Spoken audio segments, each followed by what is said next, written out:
नमस्कार। एनटीभी कोहलपुर समाचारमा स्वागत छ। म अन्जु चौधरी। सुरुमा प्रमुख समाचार।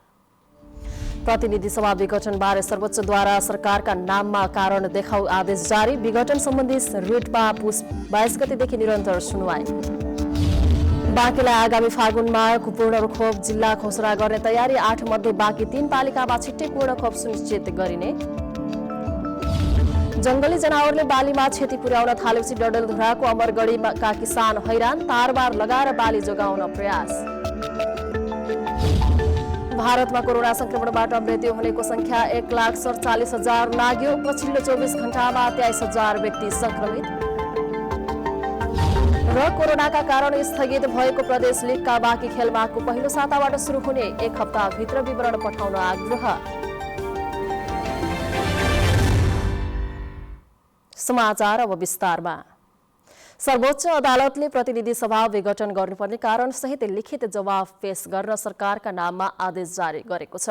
प्रधान न्यायाधीश चोलेन्द्र शमशेर र जबरा तथा न्यायाधीशहरू हरिकृष्ण कार्की, विश्वम्भर प्रसाद श्रेष्ठ, अनिल कुमार सिन्हा र तेज बहादुर केसीको संवैधानिक इजलासले आज यही पुस 19 गतेसम्म महान्यायाधिवक्ताको कार्यालय मार्फत लिखित जवाफ पेश गर्न आदेश जारी गरेको हो। अदालतले प्रतिनिधि सभा विघटन सम्बन्धी सिफारिस र निर्णयको सक्कल प्रति राष्ट्रपति कार्यालय र प्रधानमन्त्री तथा मन्त्री परिषदको कार्यालयबाट झिकाउने प्रतिनिधि सभामा अविश्वासको प्रस्ताव दर्ता भएको खुल्ने गरी सक्कल रजिस्टर समेत कागजात संघीय सचिवालयबाट झिकाउने आदेश जारी गरेको छ। त्यस्तै नेपाल बार एसोसिएसनबाट 3 जना र सर्वोच्च अदालत बार एसोसिएसनबाट 2 जना वरिष्ठ अधिवक्ता र अधिवक्ता मध्येबाट अदालतको सहयोगी एमिकस क्युरी माग गर्ने र प्रतिनिधि सभा विघटन हुनुभन्दा तत्काल अघिको प्रतिनिधि सभा सदस्यको दलको प्रतिनिधित्व खुल्ने गरी नाम र संख्या सहितको सम्पूर्ण विवरण संसद सचिवालयबाट झिकाउने आदेश जारी गरेको हो। आदेशमा यही पुस 22 गतेदेखि निरन्तर सुनवाई गर्ने समेत उल्लेख गरिएको छ। प्रधानमन्त्रीको सिफारिसमा राष्ट्रपतिले यही पुस 5 गते प्रतिनिधि सभा विघटन गरेको निर्णय विरुद्ध 13 रिट निवेदन दर्ता भएका थिए। यसैबीच नेपाल कम्युनिस्ट पार्टी नेकपाको अधिकारिता र चुनाव चिन्ह दावी गर्दै दाहाल नेपाल समूहले निर्वाचन आयोगमा ज्ञापन पत्र बुझाएको छ। अध्यक्ष पुष्पकमल दाहाल र माधव कुमार नेपाल लगायत नेताको टोलीले आयोगमा पुगेर प्रमुख निर्वाचन आयुक्त दिनेश कुमार थपलियालाई आज ज्ञापन पत्र बुझाएको हो। नेपालमा आज थप 608 जना कोरोना भाइरस संक्रमित थपिएका छन्। स्वास्थ्य तथा जनसङ्ख्या मन्त्रालयका अनुसार देशभरका प्रयोगशालामा 4142 जनाको पीसीआर परीक्षण गरिएकोमा 608 जनामा संक्रमण पुष्टि भएको हो। गत 24 घण्टामा 892 जना संक्रमण मुक्त भएको मन्त्रालयले जनाएको छ। अहिलेसम्म संक्रमण मुक्त हुने 2,48,292 जना पुगेका छन्। नेपालमा निको हुने दर 96.5% रहेको छ। कोरोना संक्रमण थप 8 जनाको मृत्यु भएको छ। अहिलेसम्म मृत्यु हुनेको संख्या 1816 रहेको छ। सुदूरपश्चिम प्रदेशमा कोरोनाका सक्रिय संक्रमितको संख्या 2500 बढी छ। प्रदेशमा कोरोनाको पहिलो संक्रमित भेटिएदेखि नै सक्रिय भएर लागेको सुदूरपश्चिम प्रदेश सरकारले कोरोना रोकथाम तथा न्यूनीकरणका लागि थप प्रयासहरू पनि जारी राखेको छ।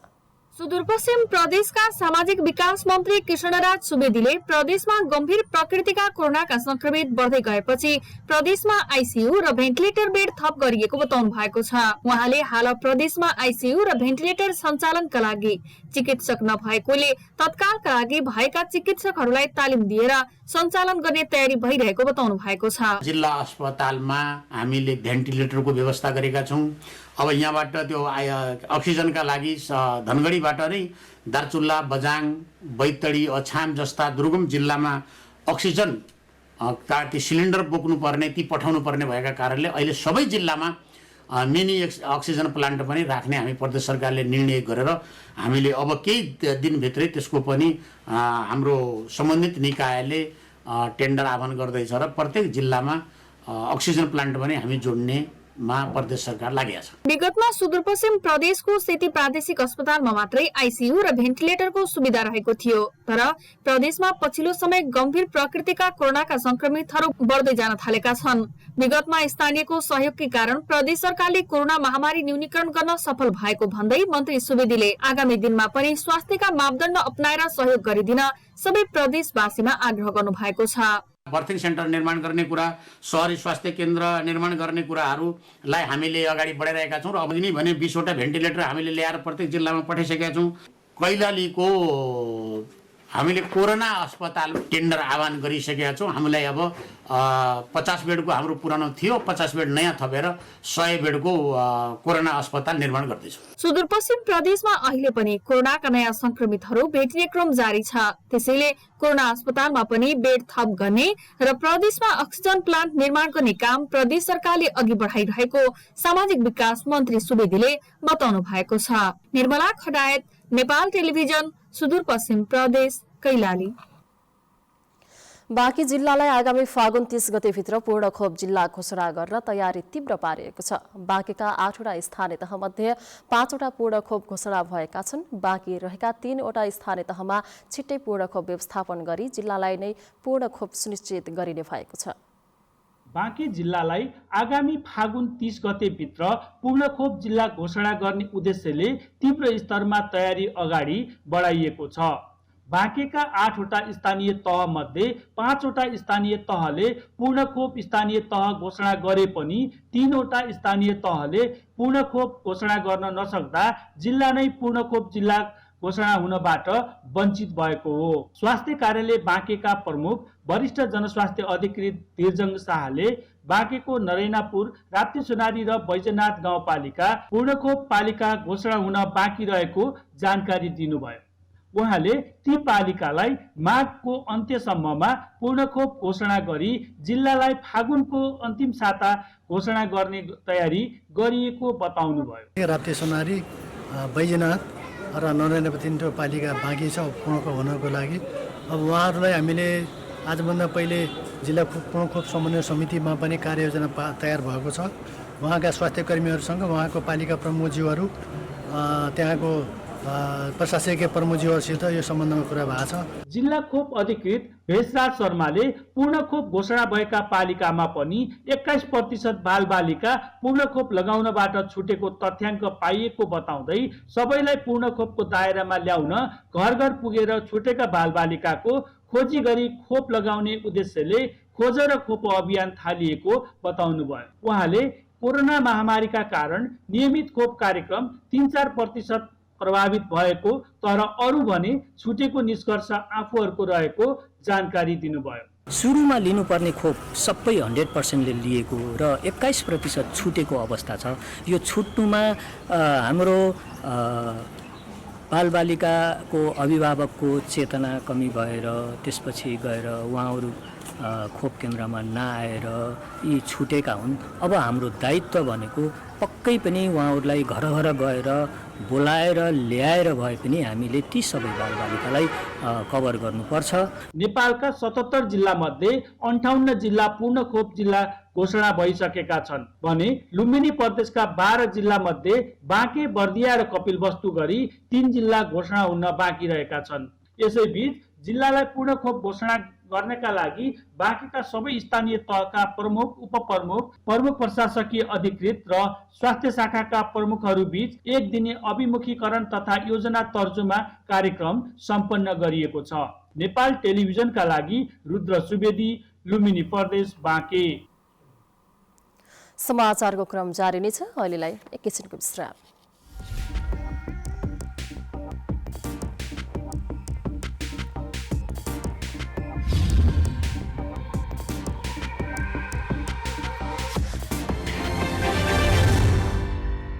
लामो समयसम्म हामी बन्दाबन्दी वा चाहिँ निषेधाज्ञा लागू गरेर चाहिँ सङ्क्रमण दरलाई नियन्त्रण गर्ने बाटोमा अगाडि बढ्न सक्ने अवस्था रहँदैन।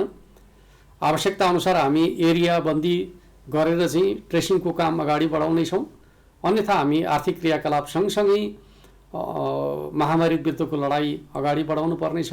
त्यस अर्थमा सम्पूर्ण दाजुभाइ दिदीबहिनीहरूले सकेसम्म चाहिँ आवश्यकताभन्दा बढी गतिविधि मुभमेन्टहरू नगर्नका लागि म अनुरोध गर्न चाहन्छु। घर बाहिर निक्लनु पर्दाखेरि अनिवार्य रूपमा स्वास्थ्य सुरक्षा मापदण्ड प्रयोग गर्ने, मास्क लगाउने र कुनै पनि वस्तुलाई छोइसकेपछि, सार्वजनिक स्थानका वस्तुहरूलाई छोइसकेपछि सेनिटाइज गर्ने वा चाहिँ साबुन पानीले हात धुने जस्ता मापदण्डहरू प्रयोग गर्ने र एक अर्को व्यक्तिबाट चाहिँ निश्चित दूरी बनाएर चाहिँ संवाद गर्ने खालको तरिका प्रयोग गर्यो भने यो महामारी विरुद्ध हामी आफूलाई सुरक्षित गर्न सक्छौँ। त्यो दिशामा सम्पूर्ण दाजुभाइ दिदीबहिनीहरूको सहयोग हुनेछ भन्ने विश्वास र अपेक्षाका साथ म हार्दिक अनुरोध गर्न चाहन्छु। जनचेतनाका लागि लुम्बिनी प्रदेश सरकार मुख्यमन्त्री तथा मन्त्री परिषदको कार्यालय रूपन्देही। विश्रामपछि समाचारमा पुनः स्वागत छ। अब बाँकी समाचार। कर्णाली प्रदेशको राजधानी वीरेन्द्रनगरमा प्रादेशिक शहीद पार्क निर्माण गरिएको छ। वीरेन्द्रनगर 4 भैरव स्थानको भङ्गेरी चौरमा निर्माण गरिएको शहीद पार्कको पहिलो चरणको सबै काम सकिएको हो। शहीद पार्क तथा बोटानिकल गार्डनको अहिले पर्खाल निर्माणको काम अन्तिम चरणमा रहेको वन तथा वातावरण निर्देशनालयका निर्देशक शिवराम अधिकारीले बताउनुभयो। पानीको छहराका लागि काम जारी रहेकाले केही दिनमा काम सकिने अधिकारीले बताउनुभयो। प्रदेश स्थापनापछि शहीदहरूको सम्झनामा 2076 भदौदेखि शहीद पार्क निर्माण थालिएको हो। 1 करोड 13 लाख रुपियाँ खर्च गरी करिब 3 हेक्टर क्षेत्रफलमा पार्क निर्माण गरिएको छ। काँक्री बिहार बुलबुलेपछि अब शहीद स्मृति पार्कलाई पर्यटकीय क्षेत्रको रूपमा लैजानका लागि प्रदेश सरकारले बजेट विनियोजन गरेको र यसबाट शहीदहरूको सम्झनाका साथै पर्यटनको विकास हुने अपेक्षा गरिएको छ। खेतबारीमा लगाइएको अन्नबालीमा जंगली जनावरले क्षति पुर्याउन थालेपछि डडेलधुराको अमरगढी नगरपालिका 6 मा तार जाली लगाइएको छ। तारबार गरिएपछि खेतबारीमा लगाएको अन्नबालीमा क्षति कम हुने भएकाले कृषकहरू खुसी भएका छन्। विशेष गरी जंगली जनावरले खेतबारीमा लगाइएको अन्नबालीलाई क्षति गर्न थालेपछि डडेलधुरा अमरगढी नगरपालिका वडा नम्बर 6 मा तारजालीको घेरबार लगाइएको छ। खेतबारीमा लगाइएको आलुका साथै अन्य अन्नबाली बँदेलले नष्ट गर्न थालेपछि अमरगढी नगरपालिका वडा नम्बर 2 को दुमडा गाउँमा तारजालीको घेरबार लगाइएको हो। आलु उत्पादनका लागि पक्का क्षेत्रका रूपमा रहेको वडा नम्बर 2 मा तारजालीको घेरबार लगाइएको छ। प्रधानमन्त्री कृषि आधुनिक परियोजना डडेलधुराको 10 लाख रुपैयाँ वडा कार्यालयका साथै विभिन्न निकायबाट गरी करिब 24 लाख रुपैयाँको लागतमा 2.5 किलोमिटरको क्षेत्रमा तारजालीको घेरबार लगाइएको र बाँकी स्थानमा पनि तारबार लगाइने योजना रहेको वडा नम्बर 2 का वडाध्यक्ष गोविन्द भट्टले बताउनुभयो। यो 2400 मिटर छ यो टोटल जाली, 800 वटा पोल छन्। ल 24 लाख रुपियाँको यो प्रोग्राम छ। आलु जुनले हामीलाई 10 लाख रुपियाँ दिया और उधारो काम छ। योभन्दा पहिला हामी यहाँ घोगा भट्ट के खान नपाउने हुनाले अहिले अब 110 क्विन्टल आलु लगाइरहेछ यहाँका किसानले। अहिले सब खुसी भएका छन्। तारजाली लगाएपछि बँदेल सहितका अन्य जंगली जनावरबाट आलुका साथै अन्य अन्नबाली बचाउन सकिएको स्थानीय बासिन्दाको भनाइरहेको छ। हामीले अहिले लगभग 150 क्विन्टल आलु लगाएका छौँ अन्नपा 6 को यो दुमडा क्षेत्रमा। र पहिले विशेष गरेर जंगली जनावर विशेष गरेर बँदेलको समस्या थियो। बँदेलले आएर आलु खाने समस्या थियो र अहिले धेरै समय रोकिएको छ। गाउँमा बँदेललाई रोक्ने गरी तारजाली लगाएपछि दुमडा गाउँका स्थानीय बासिन्दा पछिल्लो समयमा व्यावसायिक रूपमै आलु खेती गर्न थालेका छन्। डडेलधुरामा बँदेलले वर्षेनी खेतबारीमा लगाएको लाखौं मूल्य बराबरको अन्नबालीमा क्षति गर्ने गरेको छ।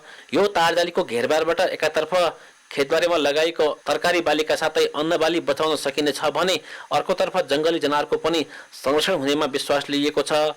प्रकाश बहादुर भाट, नेपाल टेलिभिजन, सुदूरपश्चिम प्रदेश, डडेलधुरा। भैँसी पालन व्यवसायका लागि दाना र घाँसको समस्या भएको रुकुम पश्चिमका किसानहरूले बताएका छन्। दुग्धजन्य पदार्थ उत्पादन र बिक्रीका लागि व्यावसायिक रूपमै भैँसी फार्म सञ्चालन गर्दै आएका किसानले सहज रूपमा दाना र घाँसको आपूर्ति गर्न नसक्दा व्यवसाय नै सङ्कटमा पर्न थालेको भन्दै चिन्ता व्यक्त गरेका छन्। कर्णाली प्रदेश सरकारबाट अनुदान प्राप्त गरेका जिल्लाका भैँसी पालक समूह, सहकारी र फार्मका व्यवसायी किसानले दाना र घाँसको आपूर्तिमा समस्या भएको बताउँदै आएका छन्। जिल्लाका किसानले भैँसी पालन व्यवसायका लागि बर्खायामको समय बाहेक अन्य समयमा पर्याप्त मात्रामा घाँस नहुँदा भैँसी पालन व्यवसायबाट घाटा बेहोर्नु परेको किसान दुर्गा बहादुर बाठाले बताउनुभयो। त्यसका लागि अब सरकारले घाँस र दानामा अनुदान तथा सहुलियत ऋणको व्यवस्था गर्नुपर्ने बाठाको भनाइरहेको छ। रुकुम पश्चिममा दुग्धजन्य पदार्थ उत्पादनका लागि 11वटा भैँसी फार्म सञ्चालनमा रहेका छन्। कपिलवस्तुका ग्रामीण भेगमा खाना पकाउनका लागि परम्परागत रूपमा प्रयोग हुँदै आएको चुलोमा दाउराको साटो गुइठाको प्रयोग बढेको छ। वनजङ्गल मासिँदै गएको अवस्थामा दाउरा पाउन कठिन हुन थालेपछि स्थानीयहरू गाई भैँसीको गोबरबाट बनाइने गुइठामा भर परिरहेका हुन्। कपिलवस्तु तथा तराईको ग्रामीण भेगमा खाना पकाउनका लागि परम्परागत रूपमा प्रयोग हुँदै आएको चुलोमा दाउराको साटो गोइठाको प्रयोग बढेको छ। वन जंगल मासिँदै गएको अवस्थामा दाउरा पाउन सजिलो नभएको हुनाले ग्रामीण भेगमा गाई भैँसीको गोबरबाट बनाइने गोइठाको प्रयोग भान्सामा बढेको हो। गोइठाको आगोले खाना छिटो पाक्ने र धुँवा पनि कम निस्किने हुनाले गोबरमा भुस पराल राखेर त्यसलाई सुकाएर गोइठा तयार पार्ने गर्दछन्। सुक्खायाममा गोइठा बनाउने र वर्षायाममा त्यसलाई जोहो गरी राखेर भान्सामा प्रयोग गर्ने गरिन्छ। तर गाई वस्तुको गोबरलाई कम्पोस्ट मलको रूपमा प्रयोग गरी खेती किसानी गर्दै आएका किसान परिवारहरूले समेत गोबरलाई जलावनको रूपमा प्रयोग गर्न थालेपछि खेतीपातीमा हरास आउँदै गएको छ। विगतका वर्षमा गोबर खेतमा मिलाउँदा त्यो राम्रो मलको रूपमा काम गर्ने गरे पनि अहिले खाना पकाउने दाउराको मूल्य समेत बढेको र एलपीजी ग्यास खरिद गर्ने क्षमता गाउँमा नहुनुका साथै सहज उपलब्धता समेत नरहेको हुँदा गोइठाको प्रयोग भइरहेको किसानहरू बताउँछन्। खाना बनाई लगाई वही में मैंने खाना हुई तपलो जाई भुइहरो बर्थे बच्चों तरह सुलगाई दियो। मासा माछी नहीं लगे तनी अब ठंडी दिन आए के तो सुलगा दे तो तनी गर्म रही घर द्वार। खेतहरूमा पनि अहिले कम्पोस्ट मलको साटो बढी जसो रासायनिक मल तथा पैदावार बढाउने औषधिहरूको प्रयोग बढेको हुँदा गोबरका गोइठा खाना पकाउनकै लागि उपयोग गर्ने गरिएको छ। पहिला पर्याप्त दाउरा हुँदा गोइठाको खासै प्रयोग थिएन। दाउराको अभाव भएपछि यस्तो अवस्थामा गोइठा ग्रामीण भेगका बासिन्दाहरूको लागि सस्तो खाना पकाउने माध्यम बनेको छ। कपिलवस्तुको ग्रामीण भेगमा खाना पकाउनका लागि अहिले करिब 70% जलावनको रूपमा गोइठाको प्रयोग गर्ने गरेको तथ्याङ्क रहेको छ। वासुदेव वर्मा, नेपाल टेलिभिजन, लुम्बिनी प्रदेश, कपिलवस्तु। समाचारको क्रम जारी नै छ। अहिलेलाई एकैछिनको विश्राम।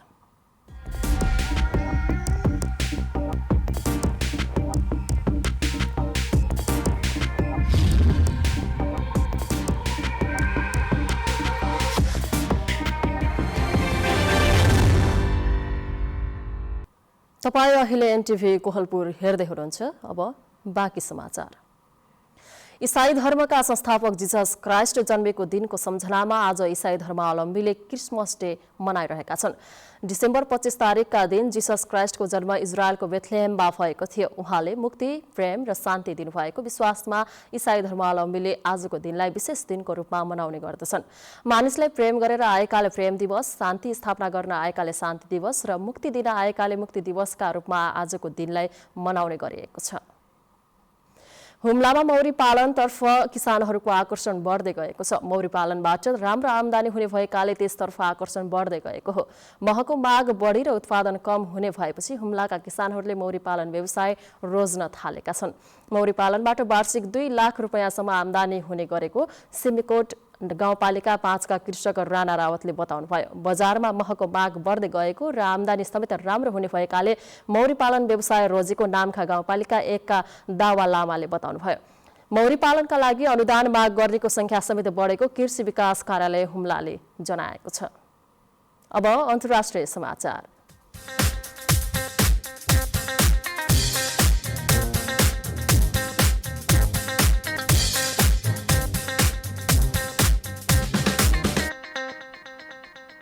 भारतमा कोभिड-19बाट आज बेलुकासम्म मृत्यु हुनेको संख्या 1,47,000 पुगेको छ। भारतीय स्वास्थ्य मन्त्रालयका अनुसार विगत 24 घण्टामा मात्र 23,000 भन्दा बढी व्यक्ति कोरोना संक्रमित भइरहेका छन्। भारतमा हालसम्म 1,02,00,000 भन्दा बढी व्यक्ति कोरोना संक्रमित भएका छन्, जसमध्ये 97,18,000 व्यक्ति कोरोनाबाट संक्रमण मुक्त भइसकेका छन्। यसैबीच भारतमा कोभिड-19 को परीक्षणको कार्यलाई थप विस्तार गरिने भारत सरकारले बताएको छ। हालसम्म 16 करोड नमूना परीक्षण भइसकेको छ। अब आर्थिक समाचार।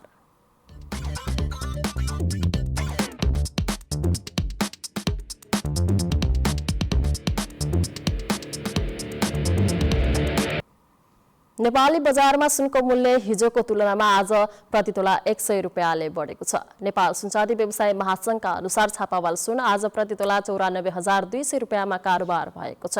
हिजो छापावाल सुनको मूल्य प्रतितोला 94,100 रुपैयाँ थियो। यस्तै तेजाबी सुन आज प्रतितोला 93,700 रुपैयाँमा कारोबार भएको छ। चाँदीको मूल्य भने आज स्थिर रहेको छ। हिजो प्रतितोला 1,280 रुपैयाँमा कारोबार भएको चाँदी आज पनि सही मूल्यमा कारोबार भएको महासंघले जनाएको छ। अब खेलकुद समाचार।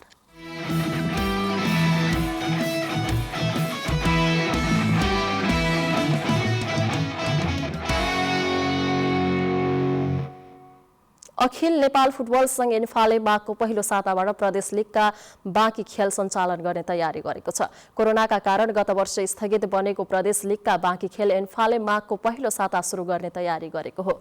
एन्फाले प्रदेश नम्बर 2 बागमती प्रदेश र सुदूरपश्चिमको प्रदेश लीग माघको पहिलो साता सञ्चालन गर्ने निर्णय गरेको छ। एन्फा कम्प्लेक्स साता दोबाटोमा आज बसेको एन्फा पदाधिकारी र प्रदेशका प्रतिनिधि बीचको छलफलमा स्थगित बनेको प्रदेश लीग सञ्चालन गर्ने सहमति भएको हो। प्रदेश फुटबल संघले लीग सञ्चालनको विस्तृत विवरण 1 हप्ताभित्र एन्फामा पठाउनेछन्। एन्फाले प्रदेश 1 गण्डकी र लुम्बिनी प्रदेशको लीग सम्पन्न गरे पनि प्रदेश 2 बागमती कर्णाली र सुदूरपश्चिम प्रदेशको लीग सञ्चालन गर्न बाँकी छ। अब मौसम।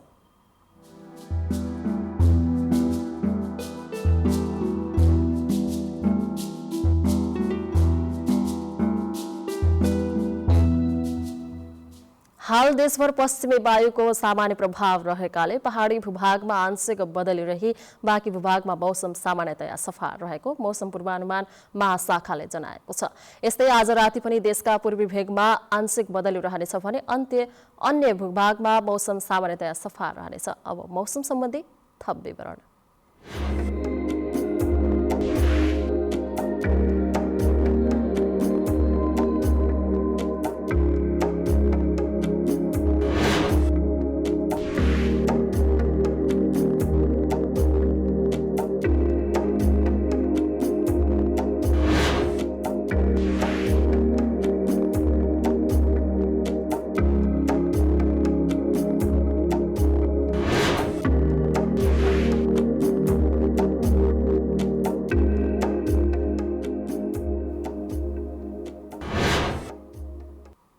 समाचारको अन्त्यमा प्रमुख समाचार पुनः एकपटक। प्रतिनिधि सभा विघटनबारे सर्वोच्चद्वारा सरकारका नाममा कारण देखाउ आदेश जारी। विघटन सम्बन्धी रिटमा पुस 22 गतेदेखि निरन्तर सुनवाई। बाँकीलाई आगामी फागुनमा पूर्ण खोप जिल्ला घोषणा गर्ने तयारी। 8 मध्ये बाँकी 3 पालिकामा छिट्टै पूर्ण खोप सुनिश्चित गरिने। जंगली जनावरले बालीमा क्षति पुर्याउन थालेपछि डडेलधुराको अमरगढीका किसान हैरान। तारबार लगाएर बाली जोगाउन प्रयास। भारतमा कोरोना संक्रमणबाट मृत्यु हुनेको संख्या 1,47,000 लाग्यो। पछिल्लो 24 घण्टामा 23,000 व्यक्ति संक्रमित। र कोरोनाका कारण स्थगित भएको प्रदेश लीगका बाँकी खेल माघको पहिलो साताबाट सुरु हुने। 1 हप्ताभित्र विवरण पठाउन आग्रह। हवस् त अहिलेलाई समाचारको सिलसिला यति नै। बिदा दिनुहोस्। नमस्कार।